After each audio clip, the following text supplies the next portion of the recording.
Merci beaucoup. Tout d'abord, c'est un plaisir d'être à La Roche-sur-Yon, que je découvre, je dois avouer, même si j'ai des liens, de par mon épouse et mes enfants, avec la France. Je découvre cette belle ville. Je voudrais remercier le doyen Pomès ainsi que Augustin Boulanger pour l'organisation de ce colloque. On ne peut plus actuel dans le topic, comme vous pouvez imaginer. Je travaille sur la fin de vie depuis que j'ai pratiquement fini ma thèse il y a 20 ans, en 2003. C'est un sujet qui m'a toujours intéressé. Je suis professeur de droit administratif, je suis doyen de la faculté de droit et des relations internationales de l'université Nebrija, mais je tenais à dire qu'en aucun cas je représente l'institution que je dirige dans la faculté. Que je dirige sa faculté, ce ne sont que mes propos personnels. Je ne représente en aucun cas ni sa position ni l'institution. C'est un sujet, comme je disais, qui m'a toujours très fortement intéressé. On a étudié, je vous raconterai au long de ma présentation de 20 minutes, j'espère me cerner bien au temps, d'où on vient en Espagne, jusqu'où on est, pourquoi on est où on en est. Mais je voulais quand même commencer avec un propos un peu philosophique. J'ai assisté l'autre jour à une conférence du professeur Darío Villanueva. Pour ceux qui ne le connaissent pas, il est président du patronat de notre université, mais surtout il est professeur à Saint-Jacques, à l'université de Saint-Jacques de Compostelle, professeur de littérature comparée et de théorie de la littérature. Il vous dirait, à quoi bon parler un juriste dans cette introduction? Il parlait du renversement de la raison. Le mot renversement, en espagnol, se traduit par atropello. C'est l'idée d'une voiture qui renverse quelqu'un. Atropellar, ce serait cette idée de violation, d'agression. Et nous vivons aujourd'hui dans le monde des perceptions personnelles, des émotions, de la mise sur scène, de nos craintes, de nos peurs, qui doivent prendre le devant et doivent être en tout cas écoutées. Darío Villanueva, avec des propos assez durs, considère qu'aujourd'hui nous avons autonomisé l'ignorance et la stupidité. Nous témoignons de la faille de la raison ou de la tentative de la faire échouer. Les siècles des Lumières, qui furent une époque magnifique, irremplaçable, dans laquelle la logique et le bon sens se mettaient sur la scène, aujourd'hui, cette logique et bon sens seraient vulgaires, ringards, conservateurs, anachroniques. Le common sense de l'école écossaise, le Scottish School of Common Sense, basé sur la pensée aristotélique qui s'était développée au XVIIIe siècle, lors de l'illustration, met de relief la perception innée de l'homme pour saisir le bon sens. Procès inhérent et indépendant avec le jugement de la personne, avec son discernement. On en a parlé aujourd'hui de discernement. Un bon sens, non pas associé à un certain niveau culturel forcément, ce bon sens paysan. L'idée de la nature, de l'être humain, c'est raison kantienne même dans la personne qui n'est pas cultivée. Le posthumanisme nous a amené la lutte contre la raison. Celle-ci est maintenant considérée comme une manifestation impérialiste, paternaliste. Un élément quand même important, celui de la raison. Le postmodernisme va faire par exemple que le sexe n'est plus un élément configurateur de l'espèce humaine. C'est une configuration purement individuelle. L'évidence rationnelle des choses est confrontée au monde des sentiments, des souhaits, des perceptions, des notions conceptuelles liquides, même les identités sont liquides. Nous aboutissons donc à un sentimentalisme toxique, un victimisme exhibitionniste, dit Darío Villanueva, celui qui se présenterait comme victime, et donc comme je suis une victime, je suis exempté de toute responsabilité. Et qui plus est, si un tiers m'aide à mener à bout mes propres décisions, il est aussi déresponsabilisé avec moi, puisqu'il m'accompagne. Nous ne pouvons plus évoquer des idées propres. On est militant dès qu'on parle de nos idées propres, dès qu'on veut défendre nos idées. Alors que parfois, dans des notions de société comme l'euthanasie, le débat s'impose. Et plus il est profond ce débat, plus il tient compte de toutes les personnes qui forment cette société, mieux ce débat aboutira à une bonne solution. En outre, un certain négationnisme scientifique existe. Il y a 10 ans, j'écrivais un topo sur la fin de vie, c'est aussi une question de science. On est en train de la légiférer constamment, mais c'est aussi une question de science. Et oui, depuis plus de 20 ans, nous témoignons de la législation des souhaits, de la décision d'un patient d'être le maître de son sort thérapeutique, de décider où et quand sa vie va terminer. Je ne citerai pas là, et je pense qu'il y aura les propos qui seront publiés. Je laisse donc l'explication de l'évolution de l'influence du Euthanasia Society of America dans les années 1660, dans les années 2000, l'influence en Europe des droits, des théories des patients, nos lois, la loi française de 2002, la loi espagnole de 41-2002 aussi sur le droit des patients. On en reparlera un tout petit peu. Mais qu'en est-il aujourd'hui? Le patient est maître de fait de sa décision. Dominio de hecho, on dit en Espagne, on dit dans le droit pénal, en droit public, en droit en général. C'est donc le patient qui va décider de rentrer en collision avec un principe d'intangibilité de la vie humaine, avec l'aide d'un tiers qui va l'aider à ses objectifs. Et dans ce contexte-là, on approuve une loi en Espagne, la loi organique 3-2021 du 24 mars 2021, portant sur la régulation de l'euthanasie. En proposition de loi, elle s'appelait aussi « et du suicide assisté ». Mais le terme « suicide assisté » a été choisi, a été enlevé par là, entre autres, et c'est le débat qui a été mené, non pas très intense pourtant, sur le bruit et le bruit social qu'il pouvait générer. Donc mon propos va se structurer en trois parties: décision autour de la fin de vie, le chemin de l'euthanasie et le suicide assisté en Espagne, et enfin, pour un développement décisif des soins palliatifs, la solution, pour ainsi dire, plus équilibrée. Il n'existe pas d'unanimité sur le fait que la Constitution espagnole introduit des dispositions considérant qu'on peut disposer licitement de notre propre vie. En fin de compte, le droit à mourir n'est pas contenu dans la Constitution. Il y en a qui considèrent qu'effectivement on pourrait envisager, mais notre article 15, nous avons, oui, à l'image des lois fondamentales de Bonn et des lois de Weimar 1919 et 1949, et inclut dans notre Constitution un vrai corpus de droits fondamentaux. Les articles 14 à 30 de la Constitution espagnole sont un catalogue des principes, un catalogue de droits fondamentaux de première génération. Nous avons un autre chapitre dans nos constitutions, des principes recteurs de la politique sociale et économique, qui sont, on dit souvent, les cousins pauvres des droits fondamentaux, qui sont les principes recteurs, le droit à l'éducation, le droit à l'habitation, le droit à la santé, qui sont des droits qui vont être plus ou moins modulés en fonction du capital, en fonction des moyens que l'État décidera d'y mettre. On ne les considère pas des droits fondamentaux de première génération, tels que, naturellement, le principe d'égalité, de liberté, entre autres. Bien, donc, n'ayons pas une unanimité, mais sachant quand même que nous avons un article 15 qui reconnaît le droit à la protection de la vie, nous avons différentes situations dans le monde médical qui attirent ou qui sont en relation avec l'autonomie du patient.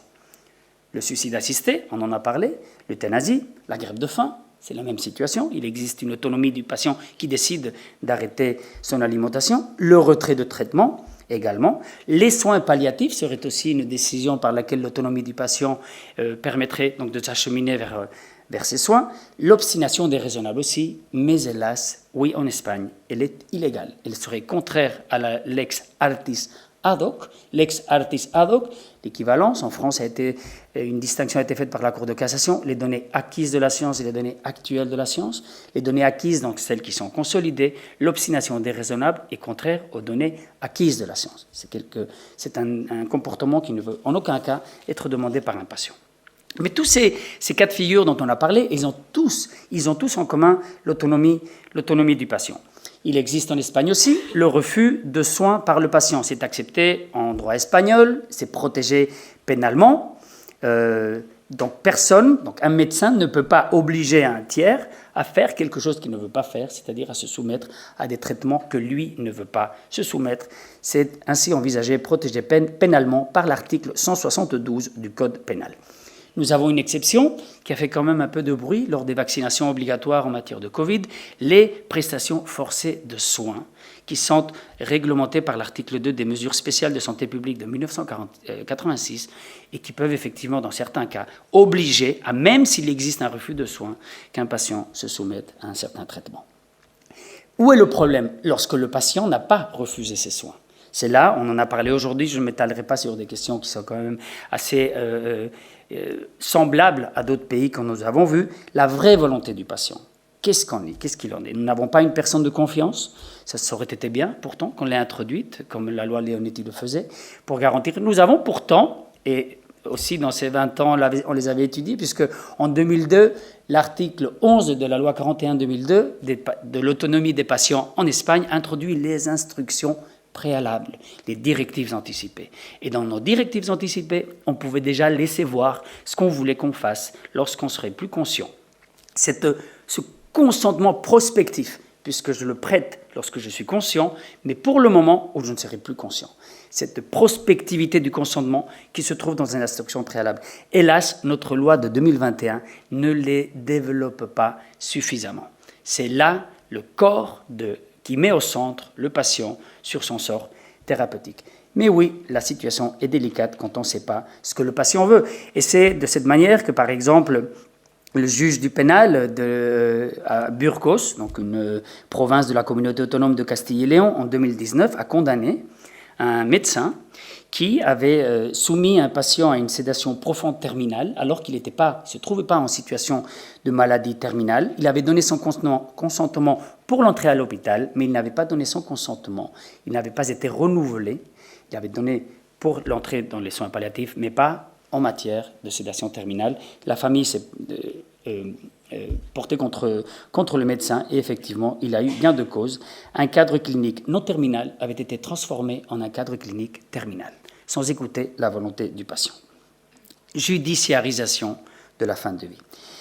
Si la prestation de soins est indiquée à la personne terminale et celui-ci n'a pas manifesté son refus, nous sommes face à un acte de soins obligé duquel la responsabilité serait encourue, c'est-à-dire si le médecin ne respecte pas la décision du patient. Les positions sont donc confrontées. Nous avons d'une part le droit, et donc je dis les positions sont confrontées quant à considérer que la Constitution envisage un droit à mettre fin à sa vie, et sont confrontées parce que d'une part, il y aurait une partie de la doctrine qui dit le droit doit protéger la vie voulue et non pas celle qui n'est pas voulue. Il n'existe pas un droit à protéger la vie qui n'est pas voulu. Et donc, pénaliser un tiers lors de l'assistance à une personne à sa mort serait contraire à la Constitution. L'autre courant détermine que, et pour une considérable majorité, revient à considérer, et si nous acceptons la prémisse que je viens de citer, nous serions en train de considérer l'exception comme la règle. Or, j'aimais bien quand la France parlait de l'exception de l'euthanasie. J'aimais bien le mot. Ça me donnait l'idée qu'on n'était pas en train de... La loi quand même, qui se veut une loi à portée générale, la loi ne peut pas réglementer les cas concrets. Parce qu'alors, et permettez-moi de vous faire visiter mon droit administratif, elle est en train de dicter un acte administratif. Elle est précisément tout le but de la loi, c'est que tout le monde puisse rentrer dedans. Et par le système que nous sommes en train de faire, la règle, finalement l'exception devient la règle, ce que nous sommes en train de faire en Espagne. Le but humaniste du droit, Nebrija, et là je parle de Nebrija, qui était un homme qui à 500 ans a fait la première grammaire espagnole, qui a transformé la langue espagnole en une langue de gestes et lyrique et presque moyenâgeuse, en une vraie langue qui a diffusé dans tout l'Empire espagnol et qui a été en plus le moteur des grammaires indigènes dans les différents pays d'Espagne, était un grand humaniste. Donc si vous me permettez, je jouerai la carte de l'humanisme de Nebrija, et le droit est quand même un fond humaniste qui doit tenir naturellement compte des souhaits des personnes, mais aussi des principes qui le créent, comme celui de la protection de la vie. Quel est le chemin vers l'euthanasie et le suicide assisté en Espagne ? En 1986, nous avons une loi générale sur la santé, portant sur la santé, qui a un article 10 qui contient le consentement éclairé. Un article qui aujourd'hui a été quelque part démembré, puisque alors que la loi reste en application, il est toujours en vigueur. En 2002, on approuve la loi précitée 41-2002 sur les droits des patients. C'est une loi qui introduit, entre autres, qui parle du consentement éclairé et qui nous parle des instructions préalables dans son article 11. C'était une loi basique, une loi de base. On a parlé tout à l'heure du fédéralisme suisse, je parle du parafédéralisme espagnol, à mi-chemin entre un État fédéral et un État régional. Nos communautés autonomes, on en a 17, légifèrent au sein de leur propre territoire. Ceci fait qu'une loi 41-2002 qui se veut basique ou qui établit les bases, par la suite va être développée par les 17 communautés autonomes. Depuis 2002 et jusqu'en 2010 à peu près, il y a une sorte de course en développant le contenu de l'article 11 des instructions préalables qui faisait que chaque communauté autonome légiférer, était en train de réguler comment prêter ces instructions préalables, qu'est-ce qu'elles devaient contenir, etc., etc. Et entre autres, c'était s'il voulait, en cas de mort terminale ou situation terminale, mort ou situation terminale, donner ses dons, faire un don d'organes par exemple, ou s'il voulait quand même maintenir, ou voilà, n'importe quel souhait thérapeutique serait inclus là. Ce n'est que vers 2010 que les communautés autonomes qui avaient voulu légiférer, spécialement la Rioja, communauté autonome catalane, le Pays Basque, etc., s'en étaient un peu emparés de ce contexte. Nous voyons comme un creux en matière de législation autonomique, et nous aboutissons donc à cette loi de 2021 qui a quand même été approuvée dans un contexte délicat, présentée comme proposition de loi par un groupe minoritaire au Parlement. Elle a suivi une procédure quelque part atypique puisqu'elle n'a pas réuni les rapports qui étaient concevables du Conseil général du pouvoir judiciaire, du Conseil d'État. Notre Conseil d'État n'est pas le même que le vôtre. C'est la formation du Conseil d'État telle qu'en France, mais qui est une formation consultative. Le Conseil d'État étant un organe consultatif, le plus haut organe consultatif qui doit être donc naturellement invité à la scène, lorsqu'on parle des sujets aussi importants, et d'autant plus lorsqu'on parle d'un sujet comme celui de l'euthanasie. La loi, dans le préambule, déjà nous parle de deux types de situations ou conduites euthanasiques. L'euthanasie, on en a parlé, active, on l'utilise de moins en moins. C'était curieux de voir ressortir en 2021 le mot euthanasie active, puisqu'on ne l'avait plus utilisé dans le domaine législatif en Espagne depuis une bonne quinzaine d'années. On considérait euthanasie, et le reste était considéré soins palliatifs, etc. Mais on partait d'une base, on voulait éviter la confusion, que parfois, quid prodest, à qui bénéficie cette confusion d'utiliser le même terme en deux situations. On parlait d'euthanasie, et le reste, ce n'était pas, à proprement parler, euthanasie passive. Donc on parle, ça revient, euthanasie active exécutive et aide à mourir. La France utilise le mot, dans les discussions, aide médicale à mourir, on utilise aide à mourir, alors qu'elle ne peut être administrée que par le médecin. Il n'existe pas d'aide à mourir par la famille. Elle est absolument poursuivie par le code pénal, même si on l'a dit aussi, avec l'exemple suisse, elle est quand même très fortement marquée d'atténuante, de situation d'exemption, bref, de classement des affaires, lorsqu'une famille participe au suicide assisté, à l'aide à mourir par l'apport pour famille. Que nous dit la loi espagnole? Qu'est-ce que l'euthanasie? Définition propre qu'on retrouve, mais bon, je tiens quand même à la dire. Acte délibéré de mettre fin à la vie d'une personne, produit par volonté expresse de la propre personne avec l'objet d'éviter une souffrance. Souffrance, avec tout ce que cela veut dire. On peut aller éviter une souffrance, c'est-à-dire que la souffrance n'existe pas encore. On peut s'anticiper à la souffrance. Cette idée d'aller trop vite, parfois peut-être on est en train d'intervenir trop vite dans le procès de mort, puisque les propres médecins, il a déjà été dit ici, parfois ne savent même pas quand est-ce que la mort va arriver. À quoi bon donc s'anticiper? Sans doute, dire aujourd'hui, parler de l'euthanasie, c'est parler d'une question de société. On demande donc de la prudence dans le traitement. Si la France va décider de voter l'euthanasie, continue de faire le travail le plus approfondi, de consulter absolument tous les secteurs de la société, soyons sûrs que rien ne reste. Presque à la fable de La Fontaine, le laboureur et ses enfants. On retourne le champ, on retourne les termes jusqu'à ce qu'on sait exactement de quoi on est en train de parler, pour être sûr que tout le monde va se sentir représenté. La prudence est nécessaire. À mon avis, et personnellement, mais peut-être je suis juste entaché de militantisme puisque je me prononce, je considère que cette loi était non nécessaire, qu'il n'existait pas un débat tel qu'il a été dit. On le voit aussi d'un point de vue de droit comparé. On parle d'un 3%, 6% finalement des personnes qui s'y joignent. Much ado about nothing, peut-être Shakespeare pourrait nous aider. Autant de bruit pour cela, je ne veux pas dire qu'il ne faut pas s'en occuper, mais vraiment on va transgresser les principes d'une société humaniste parce qu'effectivement il y a des cas, et je citerai Valérie Pécresse dans son arrêt Joseph Imbert d'Arles de 1997, par des situations qui révèlent plus de scandales, des situations qui révèlent du scandale et de l'indignation. C'était la mort d'un jeune de 17 ans de suite de l'aléa thérapeutique d'une anesthésie. Et oui, il y a des situations, San Pedro, Vincent Imbert, qui relèvent des sentiments de scandale et d'indignation. Mais pas par une question législative, mais parce que comment il se peut qu'une situation pareille ait eu lieu? Et oui, il y a des cas particuliers, mais nous sommes en train de mener ces cas particuliers à les légiférer dans l'absolu, créant des problèmes de conscience. Des décisions complexes qui sont à prendre, surtout par des personnes majeures. On a parlé de la vulnérabilité, on a parlé de l'émulation. Je ne sais pas si vous vous rappelez d'une série, les jeunes l'ont vu probablement, 13 Reasons Why. Les taux de suicide ont exponentiellement accru après cette série. L'émulation du suicide, ce suicide à la carte, la fatigue vitale qu'on en témoigne, les douleurs intenses, les souffrances corporelles. Je ne suis pas un malade terminal, mais j'ai perdu ma femme et je ne peux pas vivre sans elle. J'ai la plus grande dépression. Je peux me demander un suicide assisté, puisque sans elle, je ne veux pas vivre. Et que dit le législateur espagnol? Bien, il connecte l'euthanasie au droit fondamental. Là, j'étais un peu gêné de connecter l'euthanasie à un droit fondamental.